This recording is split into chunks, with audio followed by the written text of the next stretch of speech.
काशी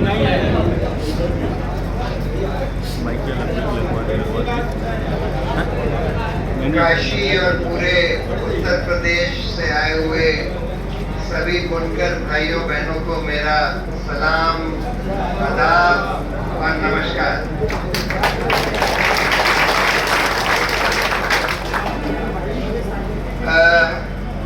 मैंने बहुत आप लोगों की बातें सुनी। एक बात बिल्कुल साफ है कि आज उत्तर प्रदेश में बुनकरों की स्थिति बहुत खराब है, इसमें कोई दो राय हो नहीं सकती। अब सवाल ये है कि उसको कैसे सुधारा जाए। कई तरह के सजेशंस आए हैं। एक ये कहा जा रहा है कि भाई जो 2006 में 2007 में जो बिजली के दर का जो कानून लाया गया था या जो पॉलिसी लाई गई थी उसको बहाल फिर से किया जाए। ये बात जायज लगती है, लेकिन देखिए पहले हमको ये समझना पड़ेगा कि बुनकरों की प्रॉब्लम क्यों इतनी बढ़ गई। कुछ प्रॉब्लम्स तो सरकार की पॉलिसी की वजह से बढ़ गई हैं, जैसे कि बिजली का दर बहुत बढ़ा दिया गया, न्यूनतम मजदूरी भी नहीं मिल रही बुनकरों को, जो न्यूनतम मजदूरी जो लगाई गई थी वो भी नहीं मिल रही। कुछ प्रॉब्लम्स ऐसी हैं कि जो सरकार के काबू के भी बाहर, कुछ प्रॉब्लम्स तो सरकार के काबू में हैं, वो ठीक कर सकते हैं, कुछ चीजें कर सकते हैं। जैसे कि पहले एक विभाग बनाया गया था हैंडलूम कॉरपोरेशन, जो कि बुनकरों का जो प्रोडक्शन होता था उसको खरीदते थे। लेकिन हाल में ये सुना है कि वो खरीद भी नहीं रहे हैं। बुनकरों का काफी पैसा बकाया है जो उनको देना था, उन्होंने पहले माल ले लिया, उसके बाद उनके पैसे भी नहीं दिए। तो ये भी होना चाहिए कि सरकार का जो हैंडलूम कॉरपोरेशन है वो ज़्यादा से पावर लूम के का उत्पादन ना खरीदे, हथकरघा का उत्पादन ज़्यादा खरीदे। ये तो खैर हथकरघा वाले लोगों की बात। लेकिन कुछ चीज़ें ऐसी हैं जो कि हम सरकार को, अगर हम संगठित होकर अपनी आवाज़ उठाएं तो हम सरकार को मजबूर कर सकते हैं, सरकार को झुका सकते हैं, सरकार को बाध्य कर सकते हैं कि वो ये हमारी चीज़ें मान लें। आज जो सरकार है, मौजूदा सरकार, ये सबसे असंवेदनशील सरकार है, चाहे ये योगी की यहाँ हो चाहे मोदी की वहाँ हो। ये सरकार तो ना तो इसको कोई संवेदनशीलता है बुनकरों के तहत या आम लोगों के तहत। ये तो इस देश को बांटना चाहती है, हिंदू मुस्लिम, हिंदू ईसाई, इस आधार पर, धर्म के आधार पर बांटने की कोशिश कर रही है। इसने हमारे सारे जो संस्थान बनाए गए थे देश की व्यवस्था चलाने के लिए, मतलब सरकार के अलावा इलेक्शन कमीशन, न्यायपालिका, controller and auditor general, police agency, सबको अपने कब्जे में ले लिया है और अपने फायदे के लिए उनसे काम करवा रही है। ह्यूमन राइट्स कमीशन वगैरह लोगों के मौलिक अधिकारों की कोई परवाह नहीं करती, उसको कुचला जा रहा है। मुझे पता लगा कि आज आप लोगों ने ये सभा भी बड़ी मुश्किल से कर पाए हैं। यहाँ पर कोई बड़ी सभा करने का अनुमति ही नहीं दी जाती, और खासकर अगर उस संगठन में मुसलमान लोग हों तो बिल्कुल ही अनुमति नहीं दी जाती। इस तरह के हालात बना दिए गए हैं। और ये तो हमारे सारे मौलिक अधिकारों का, जो लोग सरकार के खिलाफ बोलते हैं उनको जेल में डाल दिया जाता है। मुसलमानों को खासकर दुय्यम दर्जे का नागरिक बनाने की कोशिश करी जा रही है। सड़कों पर गुंडागर्दी, मारपीट का माहौल, हर तरह से देश के सिर्फ व्यवस्था का ही नहीं बल्कि सारे माहौल को खराब किया जा रहा है। मतलब जिसको हम कहते हैं कि सिविलाइज्ड तरीका एक दूसरे से व्यवहार करने का, गाली गलौज, मार पीट, मतलब हर तरह की चीजें को बढ़ावा दिया जा रहा है। तो कुछ चीजें तो ऐसी हैं कि अगर एक ज्यादा संवेदनशील सरकार आ जाए, आप लोग ये मानते हैं, मैं भी ये मानता हूँ कि कांग्रेस की या समाजवादी पार्टी की जब सरकार थी वो ज्यादा इस भाजपा सरकार से ज्यादा संवेदनशील सरकार। कुछ चीजें अगर ज्यादा संवेदनशील सरकार आ जाए तो ज्यादा समझदार भी हो। इस सरकार में तो एक प्रॉब्लम ये भी है कि ये लोग अर्थव्यवस्था समझते ही नहीं, ना समझना चाहते हैं। इनका तो सारा काम यही होता है कि भाई दिखावा कर लो। इन्होंने ये डिमोनेटाइजेशन, हिंदी में क्या कहते हैं, डिमोनेटाइजेशन, नोटबंदी जो करी बगैर सोचे समझे कि इससे क्या फायदा होगा, क्या नुकसान होगा, बस दिखावा करना था कि भाई हम नोटबंदी इसलिए कर रहे हैं जिससे काला धन खत्म हो जाए। कोई काला धन नहीं खत्म हुआ, सिर्फ आम आदमी गरीबों को बहुत बहुत बहुत परेशानी हुई, नुकसान हुआ। छोटे छोटे कारीगरों को बहुत नुकसान हुआ। छोटे छोटे जो स्मॉल इंडस्ट्रीज थी उनको बहुत नुकसान हुआ। हमारी अर्थव्यवस्था उससे बहुत ज़्यादा बिगड़ी।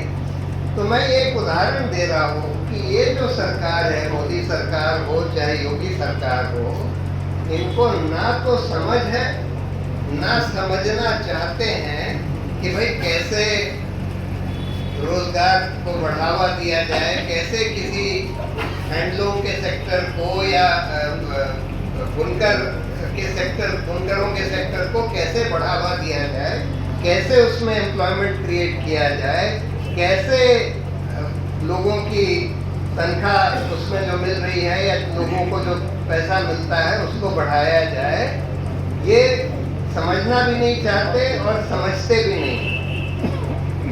लेकिन मान लीजिए कांग्रेस की या समाजवादी पार्टी की सरकार आ भी जाती है, कुछ प्रॉब्लम्स ऐसी हैं जिनका जो ये भी पार्टियां नहीं समझेंगी। क्योंकि देखिए ये पार्टियां भी ऐसी नहीं हैं जो जनता की बात समझती हो, मानती हो, जनता की बात पूरी तरह से सुनती हो। असल में आज जो हमारी चुनावी व्यवस्था हो गई है उसमें वही चक्र चल रहा है कि पैसे से चुनाव जीतते हैं, पैसे से सत्ता, और फिर सत्ता में आकर उससे सत्ता का दुरुपयोग करके पैसा बनाते हैं। और ये इसलिए हो रहा है हमारे चुनावी लोकतंत्र में कि जब हम वोट देने जाते हैं तो हमें ये पता है कि भाई एक ही कैंडिडेट जीतेगा, चाहे उसकी 30% ही वोट हो, लेकिन अगर और लोगों को उससे भी कम वोट मिली है तो वही जीतेगा, वही एक नुमाइंदा बनेगा इस कंस्टिट्यूएंसी का। उसके बाद जब सरकार बनती है तो हमको ये भी पता है कि भाई एक ही पार्टी की या एक ही कोalition की सरकार बनेगी, और अगर ऑपोजिशन के पास 49% विधायक भी हों तो उनका सरकार में कोई हस्तक्षेप नहीं होगा ऑपोजिशन का। तब हम जब वोट देने जाते हैं तो हम एक सरकार को चुनने के लिए वोट देते हैं।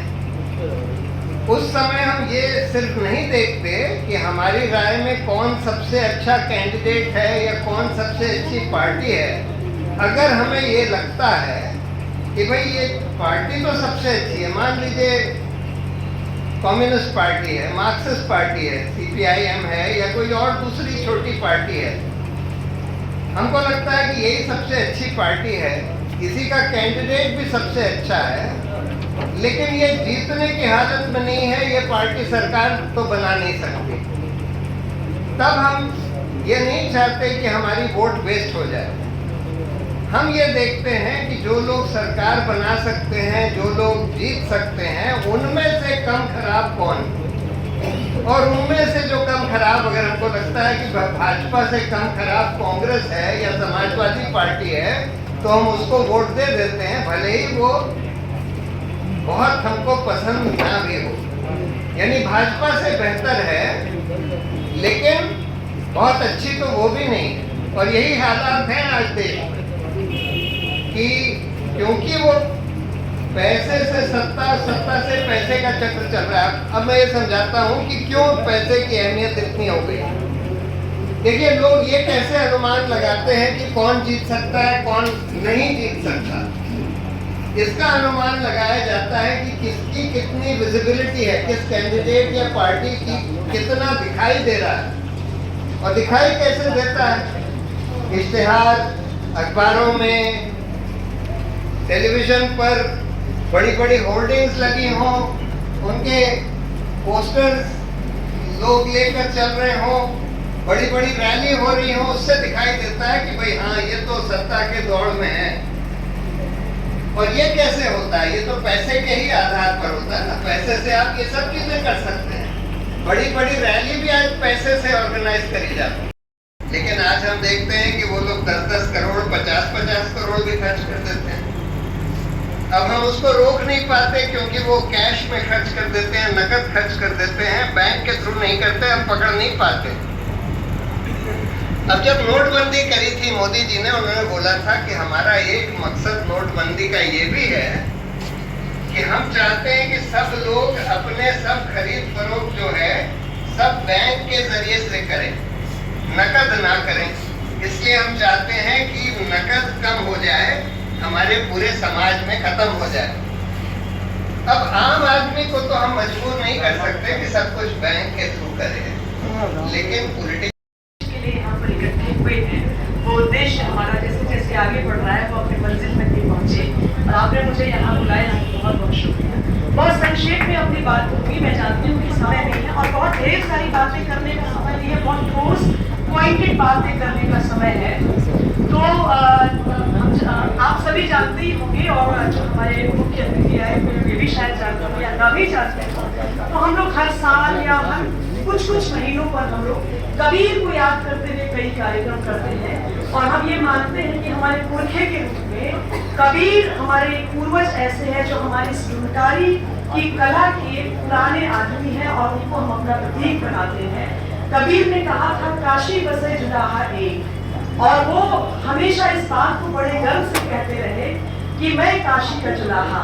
उन्होंने अपने श्रम के बल पर, अपनी मेहनत के बल पर काशी के तमाम जो एलीट वर्ग है, जो बड़ा वर्ग है, जिसके जो तमाम मेहनत कशों के बल पर बहुत राज किया करता था, उसको चुनौती दी कबीर ने। और उस जमाने में कबीर का जो जमाना था वो सामंतवाद का जमाना था, फ्यूडल जमाना था।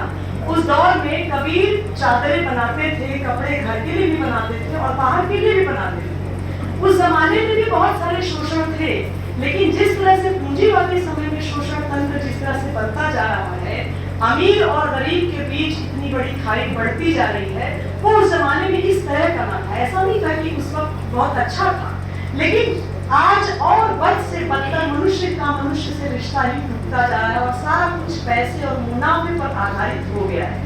आप जानते हैं कि आप ही के इसी शहर, इसी बनारस, इसी काशी से कबीर ने उन सारे मुनाफाखोरों को चैलेंज किया था और उन्होंने लिखा था, मेरा तेरा मनवा कैसे एक होई रे, तू कहता कागज की लेखी, मैं कहता आँखिन की देखी, मैं रहता सुलझावन हारी, तू रहता उलझाए।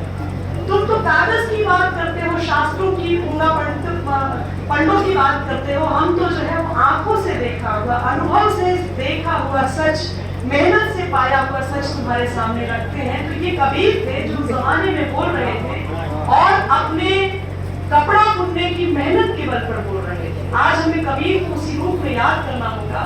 और बहुत कम समय में मैं आपको एक और बात बताना चाहूंगी कि यहीं से एक और किताब आई थी, झीनी झीनी बीनी चदरिया।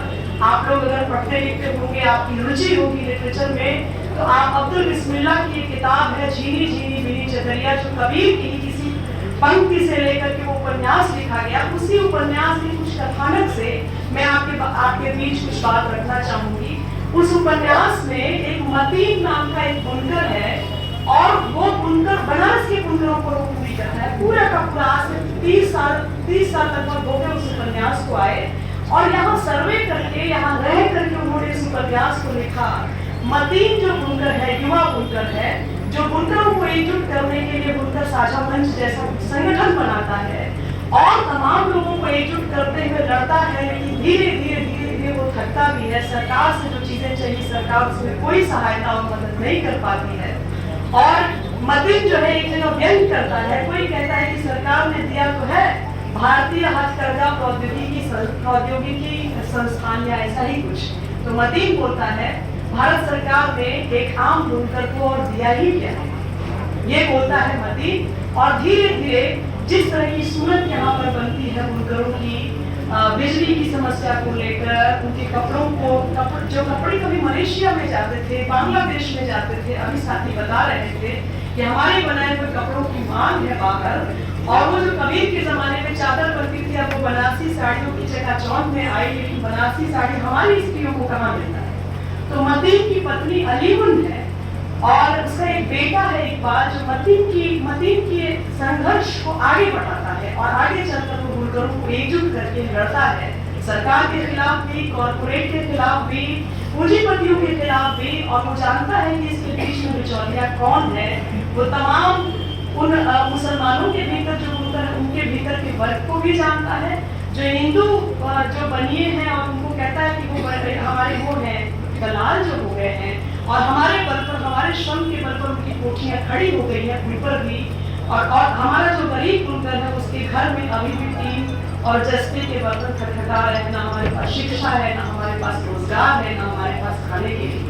तो दिन भर की कमाई 150, 200, लगभग 250 के करीब। तो वो ये सारी स्थितियों पर ये उपन्यास जो है वो बात करता है। तो अलीमुन जो है जब कपड़ा पैक हो रहा होता है, इकबाल उसको गोलघर ले जाना चाहता है कपड़े को, तो अलीमुन साड़ी को इस तरह से छूती है जैसे भूखा व्यक्ति कोई एक रोटी को छूता हो। और बहुत मार्मिक उपन्यास है, और कहती है कि कितनी सुंदर साड़ी बुनाई। तो उसका बेटा बोलता है कि मतलब अम्मा अभी तक तुमको इस तरह की साड़ी नहीं, कैसा ऐसा हो गया है कि तुम्हारे पास एक सस्ती बनारसी साड़ी नहीं है, अब की एरिया में तुम्हारे खातिर इसने साड़ी अम्मा, ऐसे वो बोलता है। और उसके बाद पता नहीं कैसे मन महसूस में उस बनारसी साड़ी को वो डब्बे में पैक करता है और गोलघर के लिए चल देता है।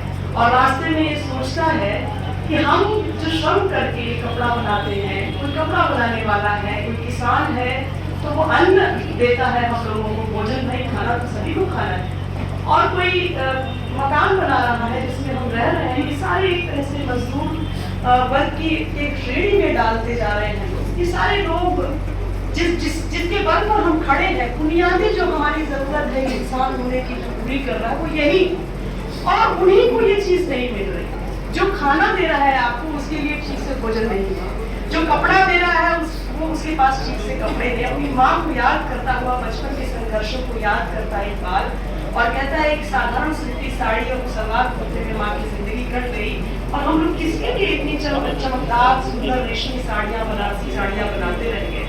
तो उपन्यास को 2 खंडों में उन्होंने बांटा, और देखिए ये भी किस तरह से प्रतीक के रूप में बांटा, ताना खंड और बाना खंड, 2 भाग में उपन्यास को रखा। आप जानते हैं, आपसे बेहतर कौन जानता है कि ताने बाने पर कपड़े को बुना जाता है।